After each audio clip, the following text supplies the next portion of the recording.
Oh, hello there. My name is Rick. Ciao, my name is Millie. And this is episode 6 Sei of season 4 quattro of Yonks Ago! We're going back, way back in the past. This is not our first season and it won't be the last. We've been thriving deep diving, won't deprive you of more. And breezing through the door is season 4. And for too long now she's been stuck in the dark, so we're gonna shine a light on Joan of Arc. And you know it's a show where we go with the flow as we learn about people from Yonks Ago. Gimme Yonks, hey me Yonks, hey me Yonks Ago. Hey me Yonks, hey me Yonks, hey me Yonks Ago. Cause you know we will grow everything that we know all about somebody from Yonks Ago. Gimme Yonks Ago. I say gimme Yonks Ago. I say go so... I'm ready. Well, good. And you do say go so whoop. What? You say go so whoop. That's what we learnt at the end of that theme song. Yeah. Because we left that little blooper in. You say go so whoop. We don't know what she said. Who knows? Yeah, we explained this in the first episode. I've forgotten. Yeah, I know. It's been so long since we've used that theme song. Yeah. It's been one episode. But but it's been a little gap between recording. How long's it been, Couple Dad? of weeks. Yeah, mate. We're in this holiday mode. Yeah. You know, January, summertime, Yeah. Don't even know what day it is, to be honest. post-Christmas malaise. So, yeah, look, there's been a little gap. Nothing to worry about, though, Yonky Doodlers. Just your standard holiday shenanigan. Period. Because we're cock a hoop about learning more about Joan of Arc. Don't you worry about that. It's high on the agenda. Yeah. Because she's smashing it. Where we left off, she just liberated Orleans. As you should, As I think. promised. She came in, took charge. On at least 4 occasions, the powers that be were like, let's hold back. And she was like, let's not. Yeah. How about you shut up? And they just kept winning. Yeah. Win after win, they notched up, thanks to Joan's front-footedness. And Orleans is free.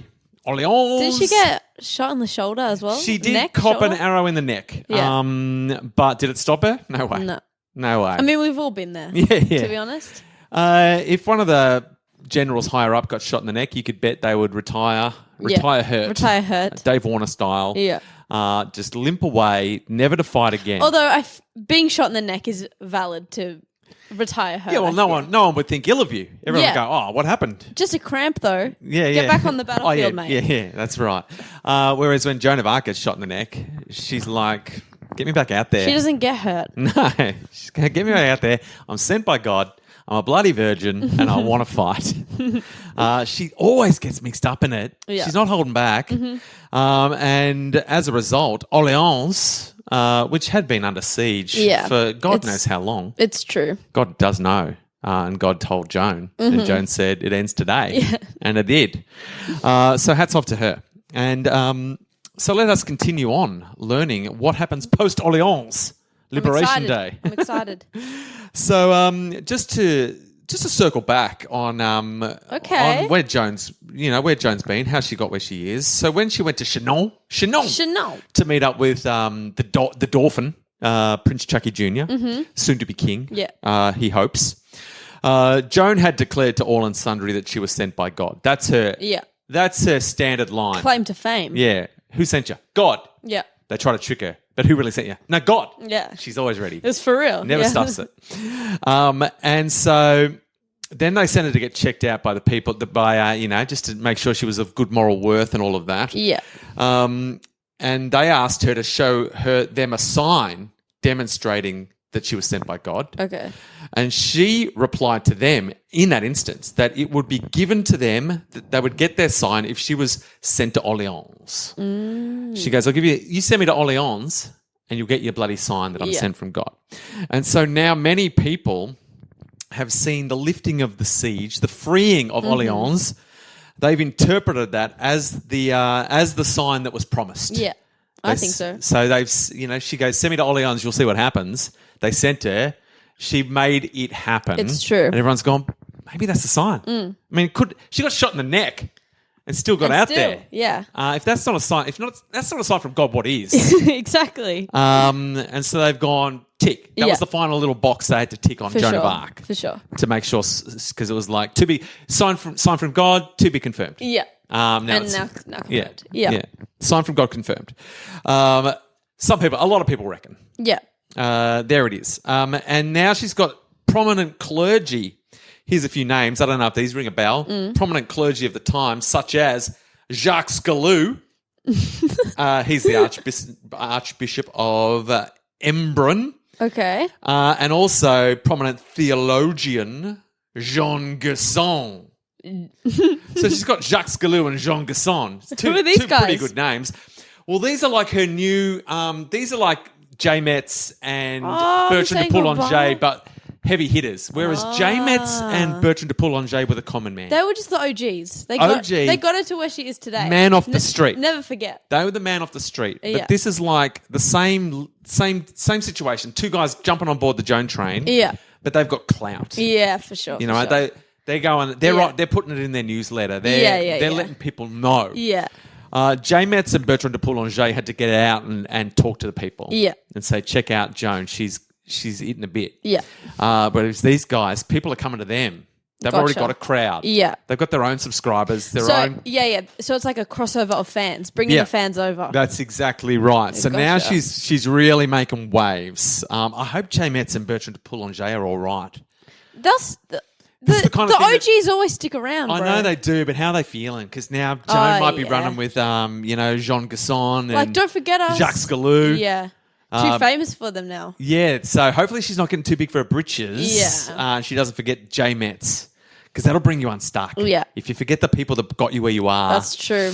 Just because Jean Gasson's, saying, come to my fancy parties. Yeah. It's like the, the seminal hit, one of the greatest films of all time, The Greatest Showman. Yeah. You know the one. I'm very fond of it. Yes, I know. Other people not so much.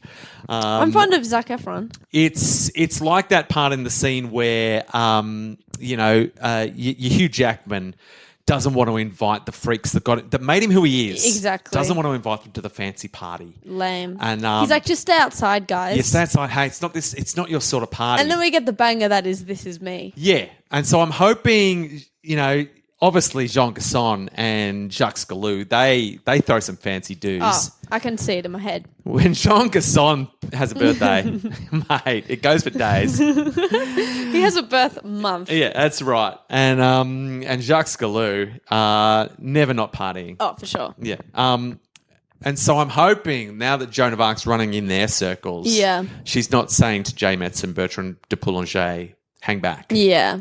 You won't fit in. It's not worth it. Oh, I hope not, because they would fit in. Though they would absolutely walk down the streets of Orleans singing, "This is me, Yeah. us. This is us. this This is is me."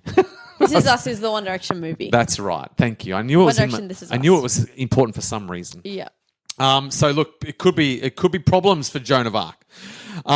So they're writing treatises of support, mate. Whoa, what's that word? Treatises, mate. That is like that's an essay but with heft. That is like What? It's the sort of thing that Alexander Hamilton writes in support of the Constitution. Treatises? Like he doesn't just write a letter; he writes a treatise. You know what I mean? Whoa. It's like I'm saying some serious Treatise. business. That's how I understand it. Okay. I've done no research. Is it because like you need a lot of trees to make all the paper? Yeah, it takes heaps of trees. You've nailed that. We've cracked the code. So they're all supporting Joan after the victory at Orleans. In contrast, no what? surprise, the English, who she's defeated and scarpered out of Orleans, True.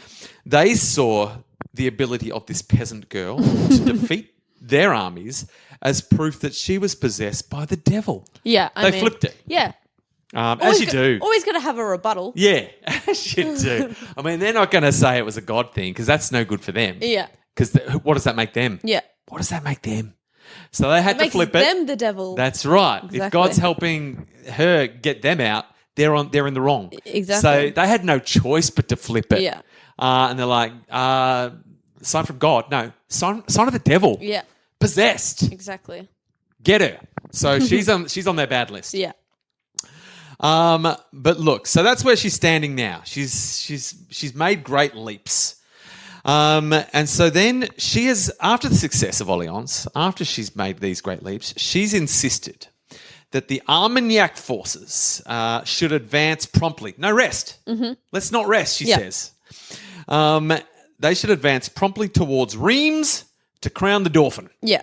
As we've mentioned previously in the podcast, Reims is the traditional place to crown a king in France. It's kind of a lame name. To be fair, I'm probably pronouncing it terribly. Yeah, that's true. Like it could be Reims. Well, how's it spelled? Reims. Reims. Yeah. Yeah. Like I'm just giving it the basic Reims. Yeah. The French are not saying Reims in any. There is no circumstance where I'm saying that right. Like just like a classic French word. Yeah. Like baguette, but town name. Well, I'm happy for the sake of this like podcast. Croissant? That we change. Let's not go the full croissant, but I'm happy to change the name of Reims to Baguette, the town of Baguette. Okay. If it makes you feel like No, I don't want to change it to baguette. I just want it to be like a word that you can say in a good French accent. yeah. Whereas Reims, I don't know how would you say Reims? Reims. Ram.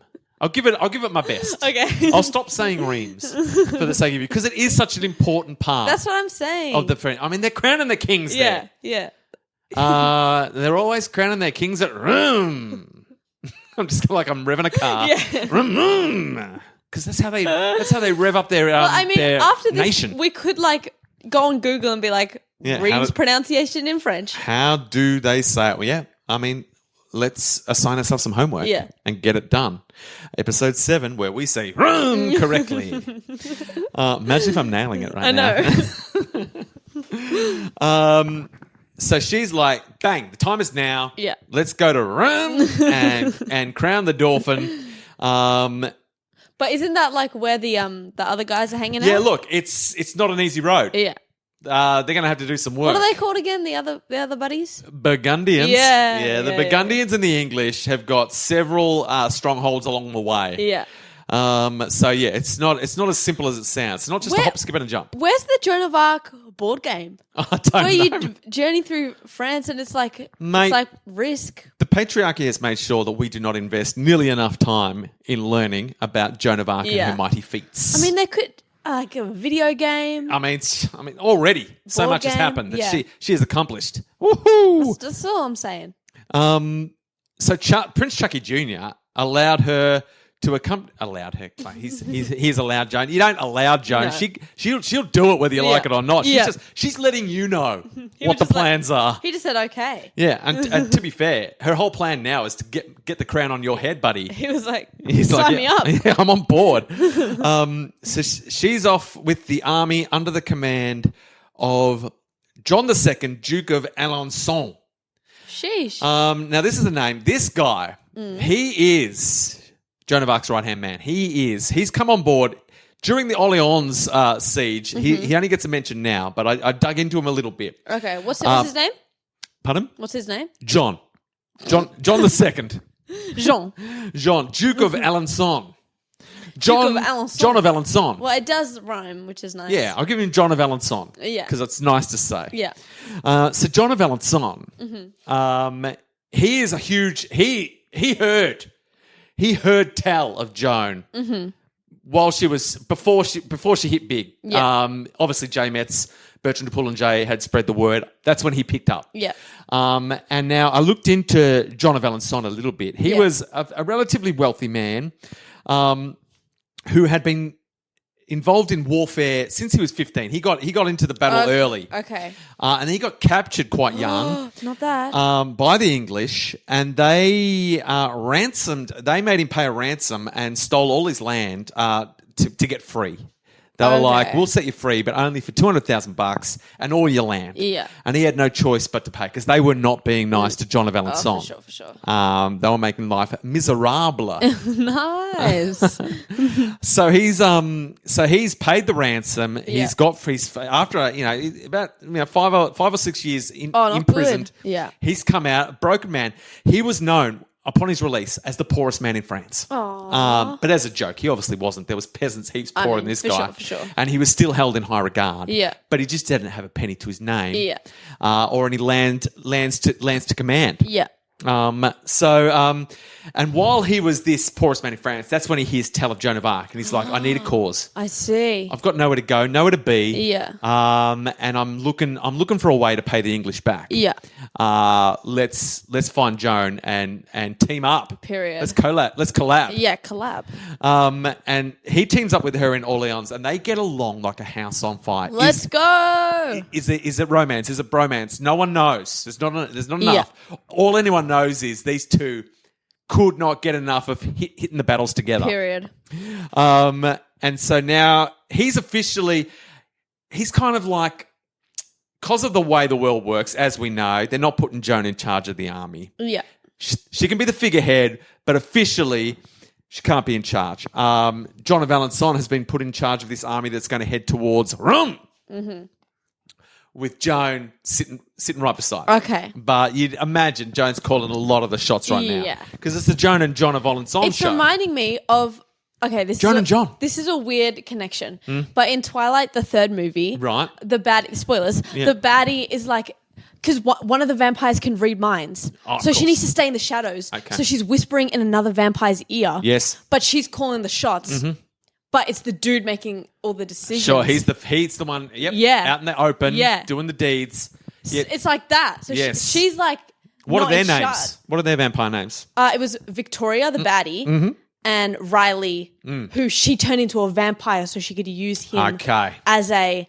Okay, excellent. So that's Yeah. more the villain's version of this situation. Yeah. That's what I tied it to, though. I always make a little connection in my head. Because these two are besties. At first, I was thinking Stardust. Yes. Captain Shakespeare helping Tristan, but then I was like, no, it doesn't fit. Captain Shakespeare wasn't Much poorest man in more, France. much more Vicky and Riley, absolutely. Yeah, for sure. So now John of Alençon and Joan, the John and Joan show. Yeah. They do have very similar names. I know, I love it. It's giving siblings. Twins. So they've collaboratively worked together, and he regularly heeds her advice, Vicky and Riley style. Yeah, that's what I'm saying. Now, before advancing towards Rome, the Armagnacs needed to recapture the bridge towns along the way. Oh, yeah, side quests. Yes, and it's all part of the main quest. This is such a good video game. I know. It writes itself. Right? Road to Reims. It's what it's called. Road to Reims. Joan of Arc, Road to Reims. Are you kidding? Are you kidding me? So this is the Road to Reims part of the video game. And so there's bridge towns, strategic strongholds that they need to control in order to get... Because they're not sending Prince Chucky Jr. up the road to Reims. With the... If there's any danger. Period. He must be protected at all costs. Yeah. So they've got to make sure every little strategic part of this journey is Armagnac certified. Period. I'm with you. Is Armagnac... Oh, no. What? Is Armagnac endorsed? Yeah. Shout out to all the Yonky Doodlers last episode who figured out the word endorsed long before we did. We had a wave of Yonky Doodlers letting us know that we drove them crazy with our inability not to think of the word endorsed. I mean, it was your fault. And I almost forgot it again today because I got certified in my head. I knew the word. I just couldn't think of it. Yeah, I mean... And I was giving you everything. You tried. I was on the wrong vibe for so long. For so long, I was not even in the right ballpark about where you were coming from. Yeah, we struggle with that. Yeah. I'm like, where's this word? And you're giving me nothing. It's a generation gap. Yeah. Yeah. But too old. Well, you did get there in the end. Yeah. So we slayed. So these are the bridge towns they've got to free on the road to Rome. Okay, give them. See, now I'm torn because Rome, it's got that French flavour that we crave. Yeah. But now that we've come up with the video game name Road to Reims, that sounds cool. That sounds really good. Like Road to Reims. You could just yellow swag, whatever you're feeling like in the moment. Yeah, so I think in the context of this side quest Road to Reims, I'm happy to say Reims in the context of Road to Reims. Yeah. Because that rings all my bells. Yeah. That's scratching the itch. Yeah. Road to Reims. Because Road to Reims. Should we copyright that? Trademark? Road to Reims. Joan of Arc, Road to Reims is the game we all need. Yeah. Oh no, He's really struggling with the zooming. I've done it. I did it. That's all right. I remember. I was trying to unzoom my screen, but it just was not happening. And then I remembered advice you gave me years ago about the 3-finger tap. I gave you that? Yeah, years ago when I had a similar problem. Probably, yeah, you know me. So the bridge towns along the road to Reims are Jargeau, Mont-Saint-Laurent, and Beaugency. Beaugency? Yeah. Now, if they could capture these, this would clear the way for the Dauphin and his entourage, who would have to cross the Loire near Orleans to get from Chinon to Reims. Sheesh. So that's it. As we said, that's why they need to do the side quest, Road to Reims. So the campaign to clear these towns began on the 11th of June. Wow. When the Armagnac forces, led by John of Alençon and Joan, arrived at Jargeau, one of the bridge towns, and forced the English to withdraw inside the town's walls. Slay. They're already scared of her. Yeah. Joan, once again, this has worked before. She loves sending a message. She loves just, before we do any attacking, I'm just going to write a little letter, send it in. On an arrow again? It doesn't say. Just says she sent a message. I reckon definitely on an arrow. Yeah, for Why real. stop? Yeah. Worked before. It's got the right sort of gravitas for Joan. So she sent the message to the English to surrender. Surrender or die, losers. Yeah. Joan, God's weapon. I mean, I'd listen. Yeah. But guess what? They did not. They refused. Well, especially... No, governor. We're not going nowhere. We heard you were possessed by the devil. Wouldn't you surrender if you thought she was possessed by the devil? Nah, I mean, you'd be scared, but you'd be like, oh, we can't let the devil in. Oh, that's true. Yeah. They were very so. strict about, not letting the devil win back in the day. Yeah, gotcha. That's why it was such a good, it was a good weapon in itself to accuse someone of being possessed by the devil, because then it forced people's hands. Yeah. You can't ignore them because they're the devil. That's true. And if we ignore them, then we're just helping the devil. And what does that make us? Yeah, you won't go to heaven. That's right. Gotcha. So you accuse someone of being in league with the devil, bang. Yeah. You've got to sort them out. Yeah. So they've refused, and she's advocating for a direct assault on the walls the next day. Gotcha. She's like, well, I'll give them a day. If they don't scarper, we're going in. By the end of the day, the town was taken. She's got it. Joan's got it. Bit of this, bit of that. Bit of this, bit of that. Bada bing, bada boom. Yeah. She was like, surrender. They went, no. She's like, all right, I'm coming in. I'm like, all right, we're gone. We thought you were joking. So that's Jargeau. Bang, nailed it. Easy. The Armagnacs took few prisoners. Wait. Do you reckon in her warning she was like, Jargeau, go away? Oh, absolutely. Yeah, that's all I wanted to say. Yeah. So look, she's given them a warning that they need to surrender. They didn't. So she's come in. So they've taken the castle they've taken the town by force. Yeah. And they took few prisoners. Now here's perhaps Joan entering her dark era. Yeah. Maybe she is possessed by the devil. Because many of the English who surrendered, while they were attacking it, were killed. Okay. Because they didn't surrender in the first. She gave them a chance to surrender. Yeah, period. And then they stayed there.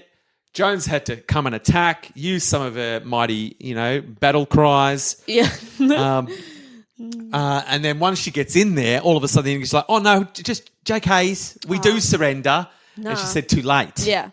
Because they could be fake surrendering. Yeah, and I think, look, it seems grim, but maybe she's trying to set a precedent for the future, because it's a lot easier if people just surrender straight away. When she sends in the message, I feel like it's a lot easier on everyone. It's war, mate. So she's like, surrender when I say surrender, or I'm not going to accept don't surrender at all. Yeah, that's right. Or it doesn't count. Fight to your last breath. Yeah. There's only one chance. You get one chance to surrender in the Joan show. I mean, she did give them a chance. She did. Yeah. So maybe it's not too dark. She just needs to set a precedent, because she doesn't want all this flim-flammery of people not surrendering and then changing their mind.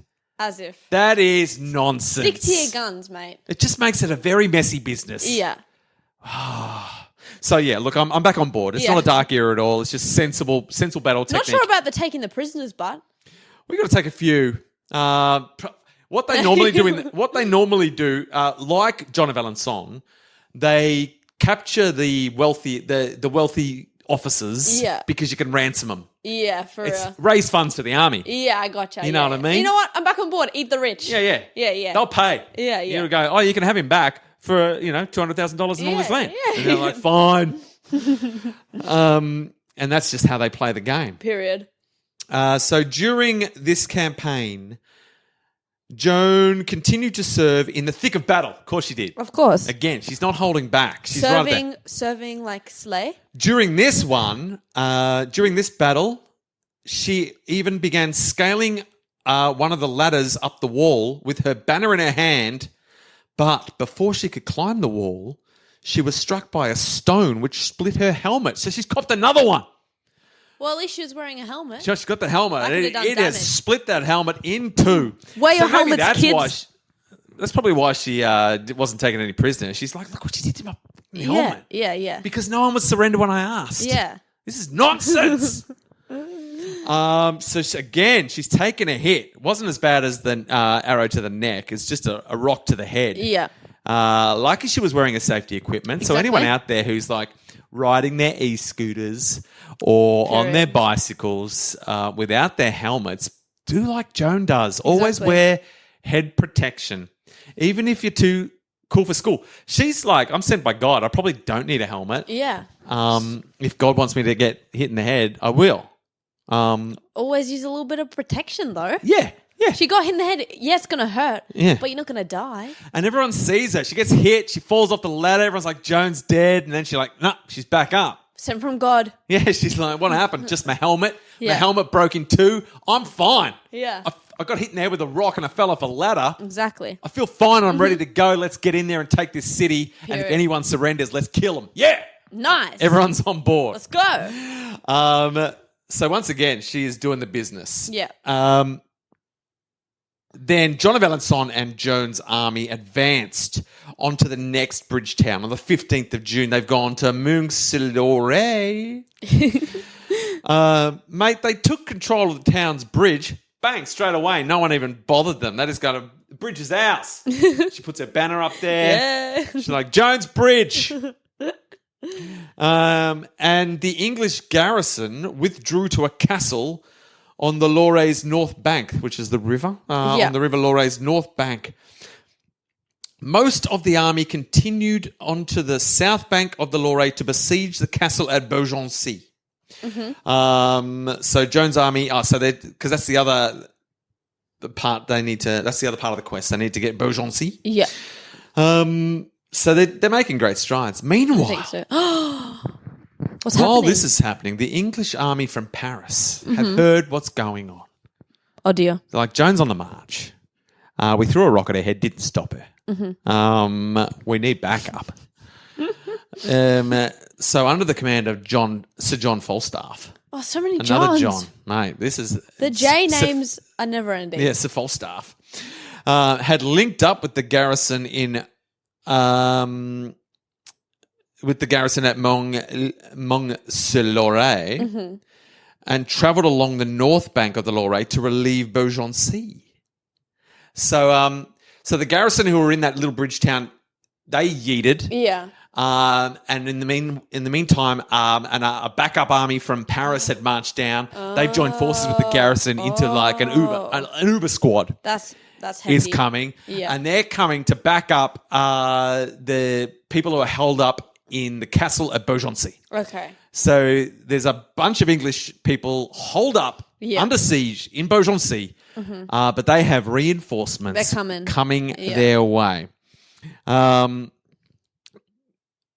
But the garrison at Beaugency, the people holed up there, did not know. They were unaware. No one told them. Oh, dear. There were no pigeons flying in going, no worries, guys, we've got people coming. Yeah. Hold up, relax. Don't sweat it. Scary. We've got an Uber squad of backup on your way. Okay. But these English people didn't get that message. Oh, dear. And they're like, we surrender. Period. I mean, you got to do it. Yes, because again, I reckon Joan sent in another message, and they were like, "We better surrender this time because we've heard what happens if you pretend to, if you say we're not going to, and then you do." Yeah, she does not accept second surrenders. Yeah. So they surrendered on the 18th of June. So now they've got the castle of Beaugency. They nailed that side quest. Bang, bang, bang. Easy. The English have balls that up in a big way. Yeah. Sent the Uber squad, but didn't tell the people who needed to know. Sillies. Send a pigeon. Send a bloody pigeon. One guy on a donkey could have got the job done. Maybe they did send a pigeon, and pigeons are kind of dumb, right? Went the wrong way. Yeah. Maybe Joan shot that pigeon, ate that pigeon. Yeah, I shouldn't say pigeons are dumb because they did use them for messages a lot back in the day. And then we've just called them dumb now. But they just don't have any jobs anymore. Oh, yeah. I mean, they were useful. Yeah. That was super useful. Yeah. Is it time for a resurgence? Is the era of the pigeon back? Let's reteach them how to send. We don't have to teach them. It's like innate, isn't it? Because all of that old school sort of kitschy technology like vinyl records and things like that, stuff that you don't really need to do, but it's got a kind of charm to it. Yeah. We can send a text, but imagine sending your friend a pigeon. And like people like letters still. Like, I got a letter in the mail. Oh, mate, people imagine love a letter connected to a pigeon's foot. Mate, if your friend sent you a pigeon, because it's got a little bit of Harry Potter vibes. Yeah. We're not going to send ours. That's too much. That's too much, yeah. And there's no real tradition of there's owl so sending. many pigeons as well. Yeah. Give them something to do. And they're just walking around looking for food. Yeah, the rats of the sky need a job. And I think we just make it a thing. Yeah. Pigeon. The era of the pigeon is upon us. Yeah. Get on board. Get yourself a pigeon. I don't understand how they know where to go, though. Yeah, no, I don't. But how do we tell them where to go? They clearly... It was a very common way of communicating. So clearly, it's just got to be knew like how to do it. Go west or something. I don't know. They go west at this time of day. Yeah, and I need you to go west. I think they're homing pigeons, so they always knew how to get back to one specific spot. Yeah. So basically, if I wanted to communicate with you, we'd need to have pigeons that knew how to get here, and then if I went somewhere, I'd need to, like when I went up to Sydney, I would have needed to take one of our pigeons to Sydney, and I could send it. But how would I send that pigeon back? Yeah, that's the thing. I understand how to get one way, but unless you've got a two-way pigeon. You needed to go to Sydney before, get a pigeon, come back from Sydney, come back with that pigeon. Which is what, they must have had a network of pigeons. Like this pigeon knows how to get here. Yeah. This pigeon knows how to get here, and you blah, just blah, got blah. to send the right one. And they're like different coloured. Yeah. Paint one's toenail red, that one goes south. Yeah. We need to do some more research into how pigeons work. We also need to do some research into how to pronounce runs. These are all things. We are out of time for this. Gee. Well done to Joan of Arc for completing Joan of Arc : Road to Reims side quest edition. Nailed it. Slay. So yes, they've cleared. It seems like the 3 bridge towns they needed to control, they now control. So hopefully we'll see what happens. Those Bessies are still coming down.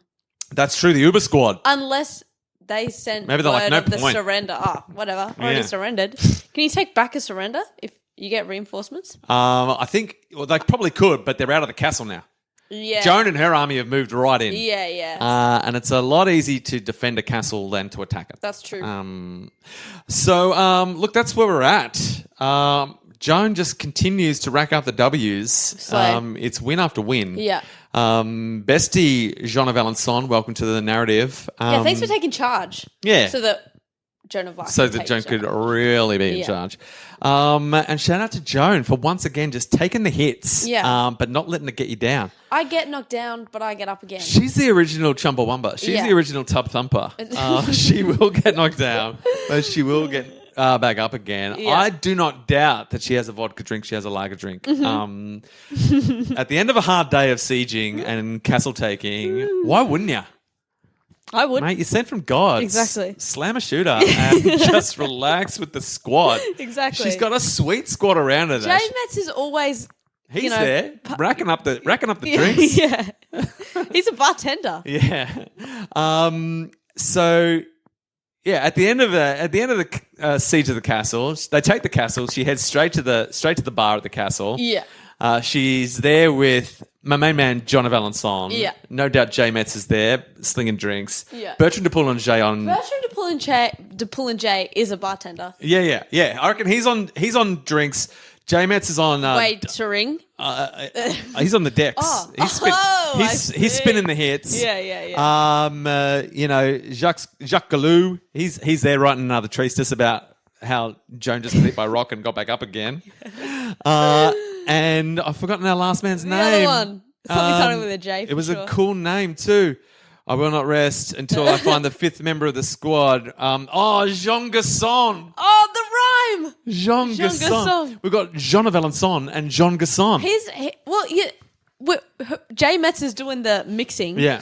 And he's singing. Oh, He's on the mic. Yeah. Live music. Jean Gasson singing just odes to Joan. Yeah. And standing at the window, wishing he could get in. Jeremy Johns. He's like, I'm fine out here, guys. I'll stand guard. Oh, good stuff. And that's where we're at. Yeah. What a night to remember. Beautiful. Let's find out how their mission to get the crown on Prince Chucky Jr.'s head continues in the next episode of Yonks Ago!